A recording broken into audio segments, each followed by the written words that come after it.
कश्मीर पर कब्जे के लिए 1999 में पाकिस्तान ने बेहद पुख्ता चक्रव्यूह तैयार किया था। पाकिस्तान ने इस चक्रव्यूह को ऑपरेशन बद्र का नाम दिया था। इस ऑपरेशन के तहत पाकिस्तानी सेना घुसपैठ कर न केवल कारगिल तक पहुंचने में कामयाब हो गई थी, बल्कि उसने वहां अपने मजबूत संगर और बंकर भी बना लिए थे। घुसपैठियों के भेष में आई पाकिस्तानी सेना अपने साथ इतनी भारी मात्रा में हथियार, गोला बारूद और रसद सामग्री लेकर आई थी कि वह महीनों भारतीय सेना के साथ मुकाबला कर सकती थी।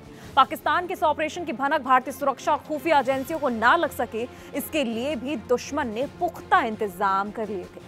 दरअसल पाकिस्तानी सेना के नापाक मंसूबों के बारे में भारतीय सुरक्षा और खुफिया एजेंसियों को कुछ पता ना चले, इसके लिए दुश्मन बातचीत के लिए दर्दी, बाल्टी, पश्तो, फारसी और अरबी भाषा का इस्तेमाल कर रही थी।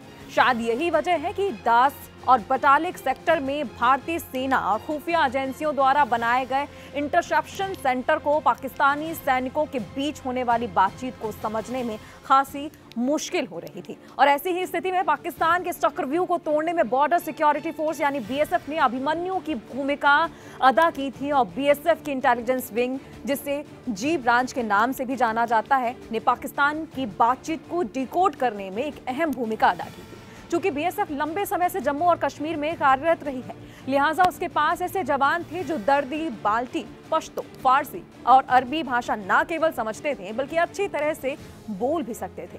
उस समय बीएसएफ के डिप्टी कमांडेंट ओएस ओझा की निगरानी में एक ट्रांसलेशन सेल भी बनाया गया था। यह सेल जम्मू और कश्मीर के अनंतनाग जिले के चन्नी गुंड इलाके में ही बनाया गया था और इस इलाके को लोग काजी कुंड के नाम से भी जानते थे। बीएसएफ की इस ट्रांसलेशन सेल में बीएसएफ की 8वीं बटालियन के साथ श्रीनगर में सक्रिय बीएसएफ के बहुभाषी जानकारों को शामिल भी किया गया। सबसे कुशल दुभाषियों में से एक को द्रास में तैनात किया गया था, जो कि पाकिस्तानी सेना की वायरलेस पर सीधी बातचीत को सुन रहा था और तुरंत उसका ट्रांसलेशन भी कर रहा था, जिससे भारतीय सेना और खुफिया एजेंसियों को रियल टाइम पर इंटेलिजेंस इनपुट मिल रहा था।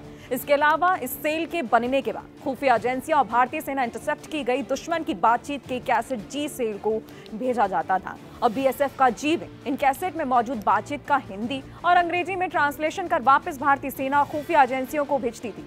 बीएसएफ की 8वीं बटालियन बीएसएफ के इंस्पेक्टर हबीबुल्लाह द्रास के स्थानीय निवासी थे और उन्होंने दर्दी और बाल्टी भाषा के ट्रांसलेशन में भारतीय सेना और खुफिया एजेंसियों को खासी मदद की थी। वे ब्रिगेड मुख्यालय की अक्सर मदद करते थे और रिकॉर्ड की गई वायरलेस बातचीत का मौके पर अनुवाद करते थे। बीएसएफ की इस कवायद का फायदा यह हुआ कि घुसपैठियों के भेष में आए पाकिस्तानी सैनिकों की संख्या, उनके ठिकानों की स्थिति, उनके मनोबल, रसद और आपूर्ति की स्थिति, रीइंफोर्समेंट हताहतों की संख्या का आसानी से पता चलने लगा।